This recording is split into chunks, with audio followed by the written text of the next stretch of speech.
शुद्ध आत्मा को अनंत वंदन नमन। एक बार गौतम स्वामी जी ने भगवान महावीर से एक प्रश्न पूछा। प्रश्न था, दुख के न कड़े। 3 अल्फाज है इसमें। दुख के न कड़े। दुख किसने उत्पन्न किया? दुख किसकी कृति है? दुख का क्रिएटर कौन है? और ये प्रश्न जैसे ही भगवान महावीर ने सुना, उन्होंने कहा 2 अक्षरों में, 2 शब्दों में, स्वयं कड़े। स्वयं यानी खुद, स्वयं, स्वयं, स्वयं, स्वयं कड़े यानी स्वयं के क्रिएशन का ये फल है। यानी स्वयं ही इसको हम बनाते हैं, स्वयं का ही ये अर्जन है। यानी अभी अभी आप सुन रहे थे, मैं तो कैसा आत्मा हूँ, शुद्ध आत्मा हूँ। और एक तरफ आप सुन रहे हो भगवान जी कहते हैं दुख किसने किया?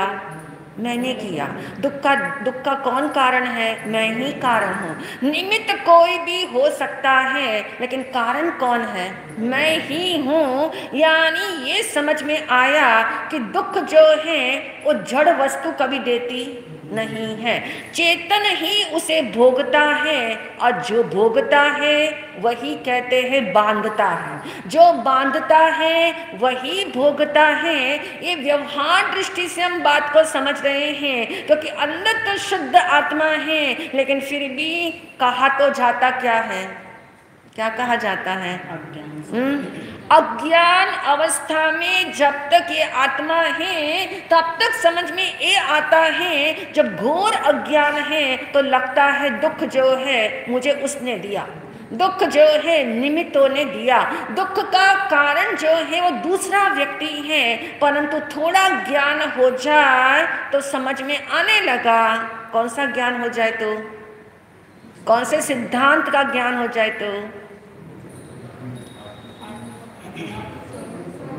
सिद्धांत, कर्म सिद्धांत का जिसे बोध हो जाता है वो ये समझ लेता है कि सामने वाला व्यक्ति ने मुझे दुख नहीं दिया है, दुख तो जो है मेरे कर्मों का फल है, ये समझ में आता है। और आगे की स्टेप पे जाते हैं तब ये समझ में आता है कि ये दुख तो जो है उसने मेरे भीतर में प्रवेश नहीं किया। ये दुख जो है कर्म का फल है।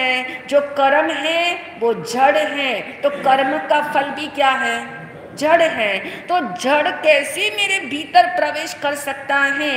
ये 3rd स्टेप पे समझ आता है। लेकिन प्रश्न पूछने वालों ने, गौतम स्वामी ने सभी लेमैन के लिए प्रश्न पूछा है, और पूछ करके ये समझाना चाहा भगवान ने कि तुम निमित्तों को दोष मत दो, निमित्तों को दोषी मत ठहराओ। आपका कोई नुकसान हो गया, आपका अपमान हो गया, आपके जीवन में बड़े हादसे हो गए, लेकिन उसका कारण जो है वो आप स्वयं हो। इसका मतलब आपके कर्म सिद्धांत के अनुसार आपकी कर्म की फाइल जो है इस समय उसका ऐसा उदय आया कि इस प्रकार की घटनाएं घटी, ऐसा ऐसा नुकसान हुआ।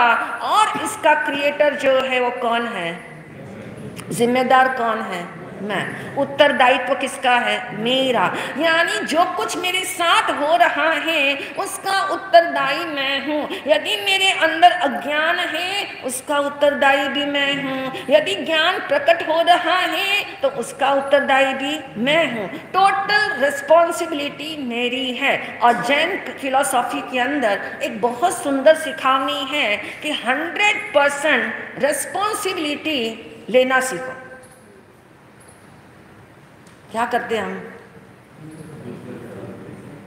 अच्छा होता है तो रिस्पॉन्सिबिलिटी किसकी है? मैंने किया। अच्छा होता है जिंदगी में तो कहते हैं मेरे कारण अच्छा हुआ, ये मैंने अच्छा किया, मैं 10 दिनों से अच्छी बातें सोच रहा था तो मैंने अच्छा किया, यानी क्रेडिट सारा अच्छा होने पे खुद लेना चाहते हैं। और जिंदगी में कुछ बुरा होता है तो हम क्या सोचते हैं, दूसरे के कारण बुरा हुआ, दूसरे ने ऐसा मेरा काम खराब कर दिया, दूसरे ने मेरे प्लान फ्लॉप कर दिए, ये सारी बातें तब समझ आती है। इसलिए भगवान ने कहा सर्वप्रथम जो है कर्म सिद्धांत को जान ले और उसके बाद आत्मा का भी बोध कर ले। कर्म सिद्धांत समझने वाला ही भली भांति आत्मा के स्वरूप को समझ पाता है। जिसने कर्म सिद्धांत को नहीं समझा ABCD के रूप में, वो जो है आत्मा के गहरे स्वरूप को कभी नहीं पकड़ पाएगा, क्योंकि कहीं ना कहीं अटक जाएगा, आगे जाएगा, शंका हो जाएगी। इसलिए गौतम स्वामी ने ये प्रश्न पूछ करके बहुत लोगों का निदान कर लिया और गौतम भगवान महावीर ने ये बता दिया कि दुख जो है वो स्वयं के द्वारा आया है। अब प्रश्न ये है, ये दुख आया कहाँ से है, ये दुख का मूल कौन है? दुख का मूल क्या है? अज्ञान। और अज्ञान को सबसे बड़ा पाप कहा है।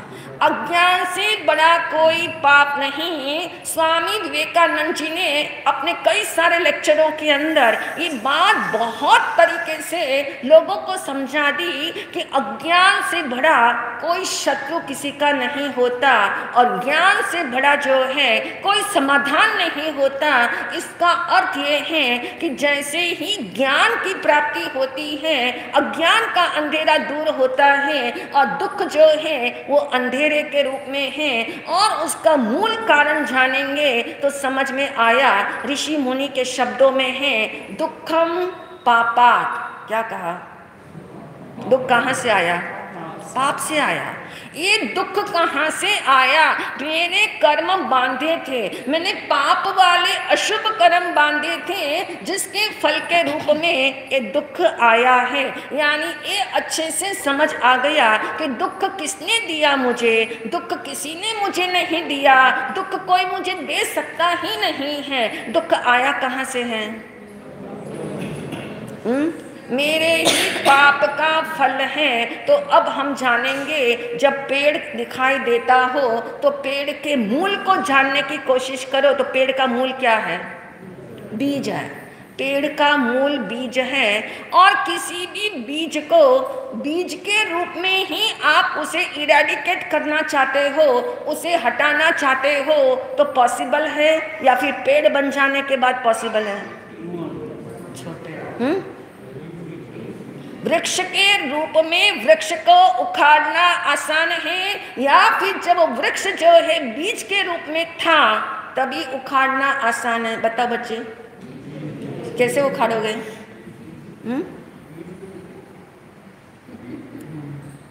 समझ आई बात? बीज के रूप, बीज यानी सीड, एक है सीड्स और एक है वृक्ष। बताओ आरना। बीज के ऊपर काम करना आसान है, बीज को उखाड़ के फेंकना आसान है, वृक्ष को उखाड़ के फेंकना आसान है।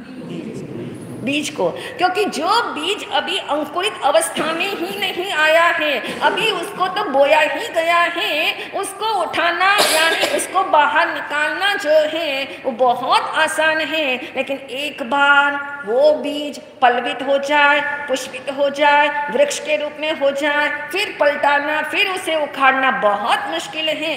तो अब समझ आए हमें कि दुख का मूल जो है वो पाप है। और इस पाप को दो तरह से हम जानेंगे। ये पाप जो शब्द है उसको समझने के लिए, क्योंकि हमने हमेशा पाप को एक क्रिया के रूप में समझा। पाप क्रिया है जिसको हम कहते प्रवृत्ति। पाप प्रवृत्ति है या फिर पाप जो है वृत्ति। वृत्ति यानी इंस्टिंक्ट, वृत्ति यानी संज्ञा। पाप वृत्ति में है या पाप प्रवृत्ति में है?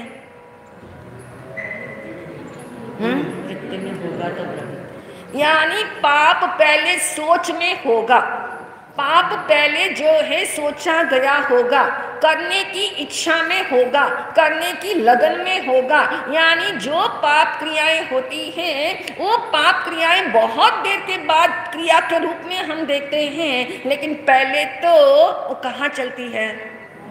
माइंड में चलती हैं, काफी लंबे समय तक माइंड में चलती हैं। यानी प्रवृत्ति से तो हम 10% पाप करते हैं, लेकिन वृत्तियों के द्वारा हम 90% पाप का उपार्जन जो किया जाता है वो वृत्तियों से किया जाता है। वृत्ति यानी मूल, जिस मूल के कारण जो है प्रवृत्ति होती है। बिना वृत्ति के प्रवृत्ति नहीं होती, और कोई भी प्रवृत्ति वृत्ति के बिना होती ही नहीं है। तो एक शब्द है वृत्ति और एक शब्द है प्रवृत्ति। और इसको समझने के लिए एक छोटा सा, एक राइटर ने बहुत सुंदर एक नॉवेल लिखा। राइटर जो है जिसका नाम है दोस्तोवस्की, और दोस्तोवस्की ने अपनी लाइफ के अंदर एक ऐसा नॉवेल लिखा जिस नॉवेल का नाम था crime and punishment. Crime and punishment. कहते हैं जब ये नॉवेल पब्लिश हुई, जब इस नॉवेल को लोगों ने पढ़ा तो कहते हैं बहुत सारे लोग बदल गए। ऐसी उस नॉवेल में दम था, ऐसी उस नॉवेल की फिलॉसफी थी, ऐसा कॉन्सेप्ट उसने डाल दिया था लोगों के दिमाग में। उसने क्लैरिटी कर दी थी इस बात को। और उसके अंदर, इस उपन्यास के अंदर कहते हैं एक हीरो है, और वो हीरो जो है हॉस्टल में रहता है, कॉलेज पढ़ने वाला युवक है, यूनिवर्सिटी के अंदर अपने घर बार को छोड़ करके वो यूनिवर्सिटी पढ़ने आया हुआ है, और हॉस्टल के कमरे में रहता है। उस कमरे में खिड़की होती है, और उस खिड़की से कभी कभी कुछ नज़ारे देखता है, खड़े रह करके नज़ारे देखता है, और अक्सर एक नज़ारा बारंबार देखता है। जो नज़ारे बारंबार आप देखते हो वो नज़ारे धीमे धीमे क्या हो जाते हैं? अंदर छपने शुरू होते हैं, अंदर छपने शुरू हो जाते हैं। और वो नज़ारा बारंबार खिड़की से देखता है कि बिल्कुल उसके कमरे की खिड़की के सामने एक बहुत आलीशान कोठी है। उस कोठी के अंदर रहने वाली केवल मात्र एक सदस्य, और वो है एक बूढ़ी माता। एक बुढ़िया लेडी है, ओल्ड लेडी वहाँ रहती है। पूरे घर में और कोई नहीं है, और उस बुढ़िया का एक व्यवसाय है, एक व्यापार करती है। व्यापार जो है मनी लैंडिंग का व्यापार करती है। जिस किसी को ज़रूरत पड़ती है लोग उसके पास आते हैं और अपनी कोई चीज़ गिरवी रखते हैं, बदले में पैसा लेते हैं और फिर चले जाते हैं। जब जाते हैं घर के अंदर और चेहरा लेके जाते हैं, जब निकलते हैं घर से बाहर उनका चेहरा बड़ा मुरझाया हुआ होता है। और अक्सर वो हीरो जो है उपन्यास का ये दृश्य देखता है। अब दृश्य एक बार देखे, दो बार देखे, अनेकों बार देखा, उसके मन में जिज्ञासा हो रही है कि लोग उसके घर से जब बाहर निकलते हैं तो क्यों ऐसा चेहरा है। पूछताछ करने पे पता लगा कि ये बुढ़िया जो है सबके पास बहुत बड़े इंटरेस्ट पे वो क्या करती है, पैसा देती है। लोगों का चेहरा डाउन हो जाता है, अपनी चीज भी देते हैं, बड़े इंटरेस्ट पे उससे कर्जा लेते हैं और कितना लंबा समय निकल जाता है लेकिन वो कर्जा चुकाने में आता ही नहीं। और रोज रोज ये दृश्य देखते देखते क्या भाव आते हैं। अब आप देखिए, हमें चलना है साइंस की तरफ कि उस व्यक्ति के मनोभाव कैसे हो जाते हैं। उसके मनोभाव ऐसे आने लग गए कि बुढ़िया ऐसा क्यों करती है, इस सबके साथ ऐसा अन्याय क्यों करती है। उसकी कोई लाचारी नहीं है, यदि कोई मजबूरी हो और ऐसा करे तो समझ में आता है, लेकिन उस बुढ़िया की कोई लाचारी नहीं है। उसकी तो क्या है, लाचारी नहीं है, लालच है। अब लालच के बल के ऊपर वही कार्य करे जा रही हैं। उसे समझ नहीं आ रहा मैं किसके लिए कर रही हूँ, मेरे घर में कोई नहीं है, घर में इस पैसे को उपभोग करने वाला कोई नहीं है, और मैं किस बल पे सब कर रही हूँ, पर कर रही है पक्की बात है। लोग निकलते हैं उसके घर से बाहर और बहुत उदास होकर के निकलते हैं, बड़े निराशा के साथ निकलते हैं। बारंबार ऐसा सीन देख करके उसे एकदम कहते दुर्भाव आता है, ऐसा दुर्भाव आता है कि बुढ़िया जो है क्यों ये धंधा छोड़ नहीं देती, ये बुढ़िया जो है क्यों नहीं समझ जाती। धीमे धीमे उसके दुर्भावों की डिग्री बढ़ती है, दुर्भावों की डिग्री ये बढ़ गई कि अब उसे लगता है कि भगवान इसे क्यों नहीं उठा लेता, क्योंकि बहुत पतली दुबली काया है, जीर्ण शीर्ण उस बुढ़िया की काया है कि जरा सा कोई तेजी से धक्का लगाए तो गिर ही जाए, प्राण ही निकल जाए, ऐसी स्थिति उसकी है। और वो देखता है रोज, और रोज उसके अंदर यही ख्याल आता है, यही ख्याल आता है कि लोगों की कितनी मजबूरी है कि फिर भी उनके पास जाना पड़ता है। और वो लालच के कारण क्या करती है, हर बार उनसे जो है फायदे लेती है। और ये दृश्य बारंबार देख करके इतनी नेगेटिविटी उसके भीतर भरती चली जाती है, इतने दुर्भाव आते हैं, और सोचता है मन के अंदर इसका आयुष्य खत्म हो जाए तो अच्छा, लेकिन किसी के सोचने से तो ऐसे खत्म नहीं होता है। धीमे धीमे दुर्भावों का ग्राफ बढ़ता चला गया, और दुर्भाव अब उसके अंदर आने लग गया कि लोग ही इसे क्यों नहीं मार देते। क्या ख्याल आया? ये हो लगातार कोई सीन देखो, लगातार उस सीन के साथ आप एकत्व करते जा रहे हो, लगातार उसमें एकत्व कर रहे हो, और उसके ऊपर इतना विचार विचार विचार किया गया तो कुसंस्कार तो अंदर ही भरे पड़े होते हैं, और कुसंस्कारों को तो निमित्त ही चाहिए होता है, और इतना निमित्त काफी था। और कहते हैं एक समय ऐसा आया कि उसके अंदर एक ऐसी उसकी मजबूरी उसकी खुद की आई, लाचारी उसका अनुभव उसने किया। उसकी फाइनल ईयर चल रहा है, फाइनल एग्जाम है, फाइनल एग्जाम के अंदर उसे एग्जामिनेशन की फीस भरनी है, और उसकी फीस की अरेंजमेंट उसके पेरेंट्स नहीं कर पा रहे हैं। उस समय उसकी मजबूरी थी क्योंकि फाइनल एग्जाम है, 3 महीने के बाद उसको सदा काल के लिए यहाँ से क्या हो जाना है, चले जाना है। लेकिन ऐसी स्थिति के अंदर उसे समझ नहीं आया मैं कैसे पैसे भरूं, और उसे याद आ गया कि मेरी घड़ी मेरे पास है, इस घड़ी के बिना मेरा काम चल जाएगा, एग्जाम देना बहुत जरूरी है। और वो क्या करता है, कहाँ जाता है? देखिए लाचारी, कुछ लोग लाचारी से पाप करते हैं, कुछ लोग लालच से पाप करते हैं, और कुछ लोग जो हैं लापरवाही से पाप करते हैं। 3 L है, तीनों L रजिस्टर कर लेना। कभी कभी अपने जीवन के अंदर भी अवलोकन कर लेना, अपना इंट्रोस्पेक्शन कर लेना कि पाप वृत्ति जब जागती है तो लालच है, लाचारी है, या मेरी लापरवाही है, इसका अवलोकन करोगे एक ब्रेक लगेगा, एक ब्रेक लगेगा। यही पाप विराम होता है, पाप का उठना, पाप के ख्यालों का उठना कोई नहीं रोक सकता, लेकिन विराम तो हो सकता है, ब्रेक तो लग सकती है। अब ऐसा हुआ वो भी चला गया उसके घर, सामने ही कोठी है, आज तक कभी उसके घर गया नहीं था, 5 साल से वहां पढ़ रहा था, लेकिन कभी जाने का काम ही नहीं था उसका। आज उसकी लाचारी है, वो चला गया है, और उस बुढ़िया को उसने अपनी घड़ी दी, और वो बुढ़िया ने घड़ी लेकर के जितने पैसे उसको देने हैं उसके लिए उसने कहते तिजोरी खोलने के लिए जैसे पीछे मुड़ी, पता नहीं क्या इस लड़के को हुआ, इस हीरो को क्या हो गया।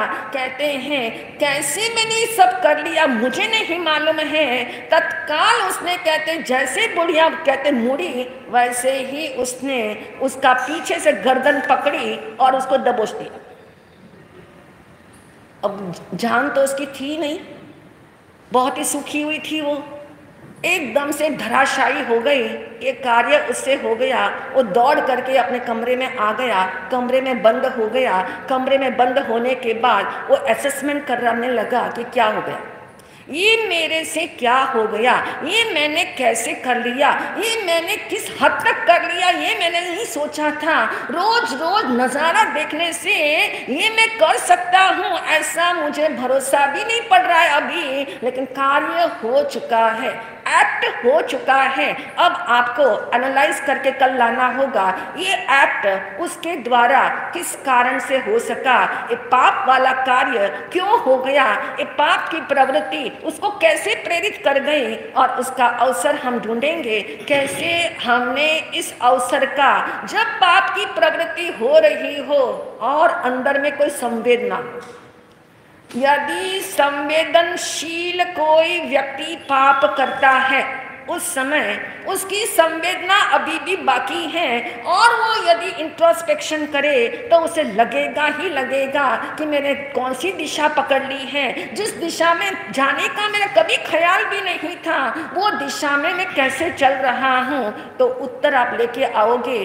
चिंतन करके आओगे कि पाप की प्रवृत्ति किस बल पे होती है, उसके भाव अवसर पे। भगवान महावीर नेपाल कल्याणक महोत्सव का कल से शुभारंभ होना है।